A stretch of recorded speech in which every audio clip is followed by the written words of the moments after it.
ఆయన అలిగారో సైలెంట్గా మెలగాలని డిసైడ్ అయ్యారో ఇంటికి ఎందరొచ్చి బుజ్జగించినా గడప దాటరాదని ఫిక్స్ అయ్యారో మంత్రిగిరి పోయిన తర్వాత ఆయన జనంలోకి పెద్దగా వచ్చింది లేదు.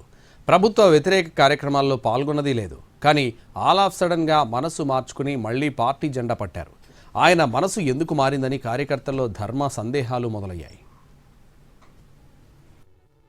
వైసీపీ అధికారంలో ఉండగా మంత్రిగా శ్రీకాకుళం జిల్లాలో అంతా తానై వ్యవహరించిన ధర్మాన ప్రసాదరావు కొంతకాలంగా సైలెంట్ అయిపోయారు. పార్టీ కార్యక్రమాలతో అంటి ముట్టనట్టుగా వ్యవహరించారు. ఈ మధ్య మళ్లీ జిల్లా పార్టీ ప్రోగ్రామ్స్ లో యాక్టివ్ గా కనిపిస్తూ ఉండటంతో అసలేం జరిగింది, మళ్లీ ఎందుకు యాక్టివ్ అయ్యారు, తెర వెనుక ఏం జరిగింది అన్న చర్చ స్థానికంగా జరుగుతోంది.